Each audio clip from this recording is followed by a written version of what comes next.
बात राजनीति के मुगल काल की होगी। आज इसको यूपी के सीएम योगी आदित्यनाथ ने अपने बयान से नया विस्तार दिया है। आगरा के दौरे पर सीएम योगी आदित्यनाथ ने कहा है कि यहां की पहचान मुगलों से नहीं बल्कि छत्रपति शिवाजी महाराज से है। सीएम योगी के बयान ने शहर की पहचान पर ही सवालिया निशान उठा दिया है। आगरा मराठा वर्सेस मुगल वाली राजनीति का नया अखाड़ा बन गया है। वैसे आगरा का नाम सुनते ही सबसे पहले आपके जहन में क्या आता है? शायद आंखों के सामने ताजमहल की ही तस्वीर बनती है। इसके बाद आगरा का लाल किला और फतेहपुर सीकरी आपके जहन में आता है। इन सब के साथ मुगलों का इतिहास जुड़ा हुआ है। लेकिन क्या आपने कभी आगरा को छत्रपति शिवाजी महाराज से जोड़कर देखा है? क्या आपको छत्रपति शिवाजी महाराज के आगरा से जुड़े इतिहास के बारे में कुछ भी पता है? लेकिन आगरा ताज सिटी होगा या शिवाजी सिटी, अब इस पर सियासी घमासान जरूर छिड़ गया है। यहां आप कहेंगे कि आखिर इतिहास के ये पन्ने पलटने की जरूरत ही क्या है?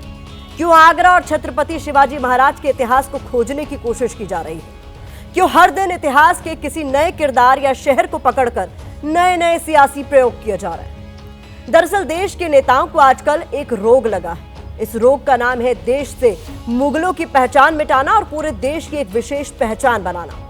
पहले यहां आपको सीएम योगी आदित्यनाथ का आगरा की पहचान पर दिया बयान सुनाते हैं। इसके बाद बयान का विश्लेषण करेंगे। पिछली सरकार ने क्या कहा? यहाँ पे एक म्यूजियम का निर्माण ये लोग करा रहे थे, उसका नाम भी इन्होंने मुगल म्यूजियम रखा। हमने कभी मुगलों का आगरा से क्या संबंध है? आगरा का संबंध ब्रजभूमि से है, वृंदावन बिहारी लाल से है, राधा रानी से है, और आगरा की पहचान अगर किसी से है तो छत्रपति शिवाजी महाराज से है। और इसीलिए हमने कहा यहां का म्यूजियम का नामकरण मुगल म्यूजियम नहीं होगा, छत्रपति शिवाजी महाराज के नाम पर होगा। सीएम योगी आदित्यनाथ ने अपने बयान में जो बड़ी बातें कही वो कुछ इस तरह है। मुगलों का आगरा से क्या संबंध है? आगरा का संबंध ब्रजभूमि से है, वृंदावन बिहारी लाल से है, राधा रानी से है। आगरा की पहचान अगर किसी से है तो छत्रपति शिवाजी महाराज से है। म्यूजियम का नामकरण मुगल म्यूजियम नहीं छत्रपति शिवाजी महाराज के नाम पर होगा। सीएम योगी आदित्यनाथ यहां जिस म्यूजियम का जिक्र कर रहे हैं उसे 2015 में तत्कालीन मुख्यमंत्री अखिलेश यादव ने मंजूरी दी थी। 2016 में इसका शिलान्यास किया गया था।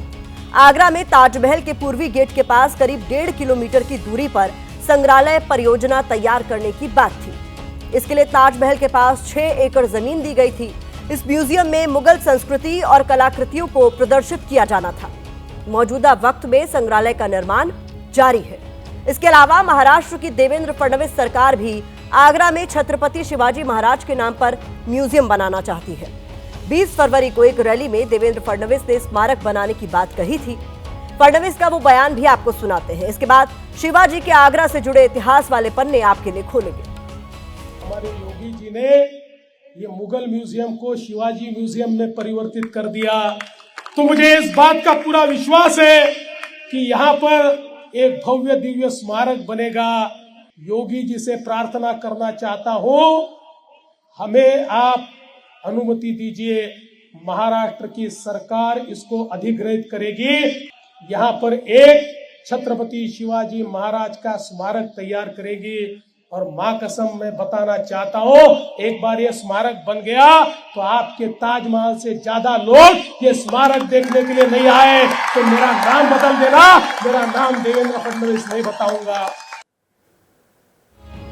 चाहे सीएम योगी आदित्यनाथ हो या फिर सीएम देवेंद्र फडणवीस, दोनों बीजेपी की हिंदुत्व वाली विचारधारा के पोस्टर बॉय हैं। दोनों ही खुद को पार्टी के बड़े हिंदुवादी चेहरे के तौर पर स्थापित करने की कोशिश में जुटे हुए हैं। छत्रपति शिवाजी महाराज के स्मारक के जरिए दोनों की कोशिश हिंदुत्व का संदेश देने की है। क्योंकि देवेंद्र फडणवीस ब्राह्मण चेहरा है, इसीलिए छत्रपति शिवाजी महाराज के सहारे मराठा राजनीति को साधना चाहते हैं। दूसरी तरफ सीएम योगी की नजर 2027 के विधानसभा चुनाव पर है। वो हिंदुत्व के एजेंडे के दम पर ही तीसरी बार सत्ता पाना चाहते हैं। लेकिन अब सवाल यह है कि छत्रपति शिवाजी महाराज का आगरा के साथ इतिहास क्या है? कैसे सीएम योगी छत्रपति शिवाजी महाराज से आगरा की पहचान को जोड़ रहे हैं? इस रिपोर्ट में देखिए।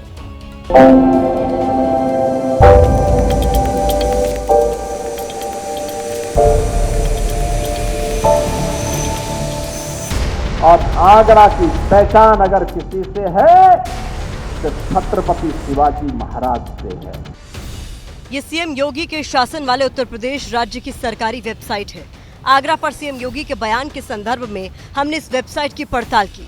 इस वेबसाइट पर आगरा के इतिहास से जुड़ी जानकारी दी गई है। आगरा के इतिहास में सुल्तान सिकंदर लोदी से लेकर मुगल शासकों अकबर, जहांगीर, शाहजहां तक का जिक्र है। लेकिन इतिहास के इस पेज पर सिर्फ एक जगह मराठाओं का जिक्र किया गया है। मराठा इतिहास के बारे में लिखा गया है कि मुगल साम्राज्य के पतन के बाद शहर मराठों के प्रभाव में आया और 1803 में ब्रिटिश राज के हाथों में जाने से पहले इसे आगरा कहा जाता था। इसके अलावा इस पेज पर कहीं भी मराठा या छत्रपति शिवाजी महाराज के बारे में कोई बात नहीं लिखी गई है। अब सवाल है कि अगर छत्रपति शिवाजी से ही आगरा की पहचान है तो फिर सरकारी वेबसाइट पर उनका नाम तक क्यों नहीं है?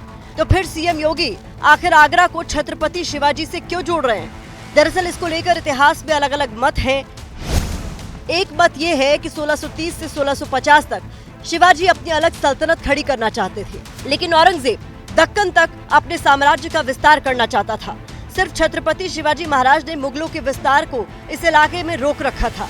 औरंगजेब ने मराठों को अपने साथ मिलाने की कोशिश में राजा जयसिंह को सेना के साथ दक्कन भेजा था।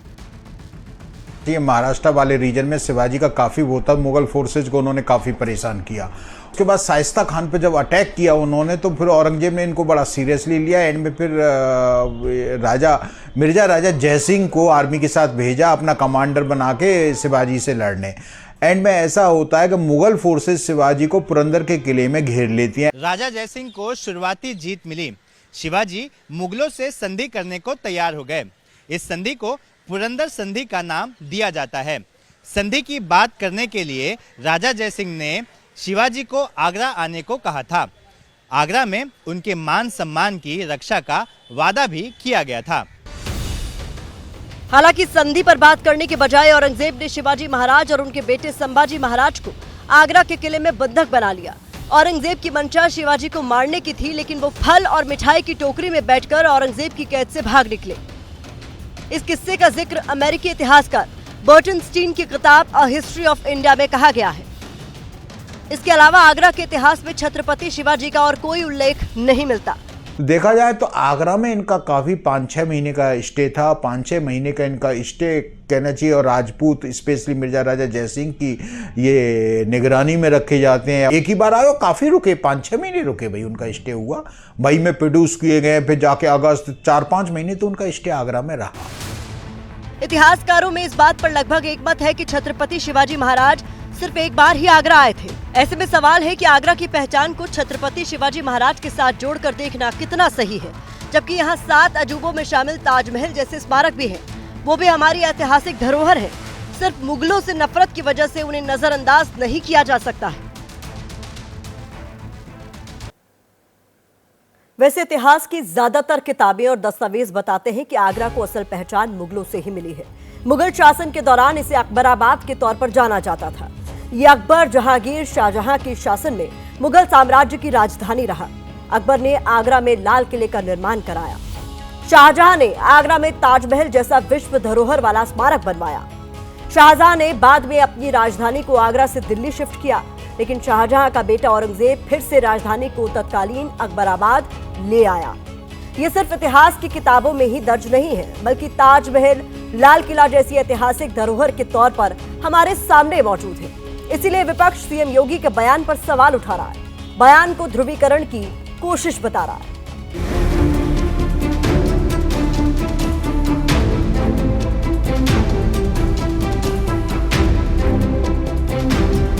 आगरा की पहचान अगर किसी से है तो छत्रपति शिवाजी महाराज से है। शिवाजी महाराज का पराक्रम, उनका गौरव, उनका सम्मान देश का सम्मान है। हम सभी उनका सम्मान करते हैं। मुगलों का सम्मान बीजेपी वाले करते होंगे, उनको ज़्यादा चिंता है।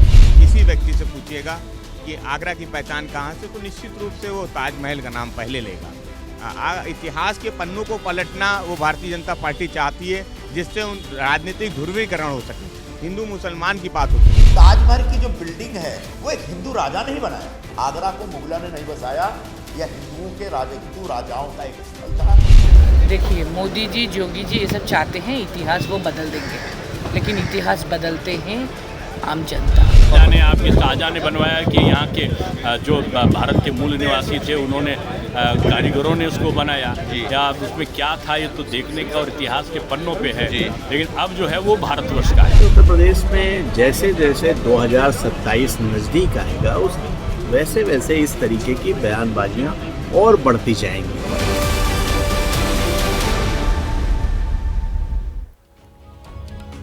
1961 में एक फिल्म आई थी हम हिंदुस्तानी। इस फिल्म में एक गाने की लाइन थी, छोड़ो कल की बातें, कल की बात पुरानी, नए दौर में लिखेंगे मिलकर नई कहानी, हम हिंदुस्तानी। ये गाना भले ही उस दौर में लिखा गया, लेकिन आज जिस तरह से इतिहास को सियासी मोहरा बनाकर राजनीति की जा रही है, इस गाने की लाइनें सीख देती हैं।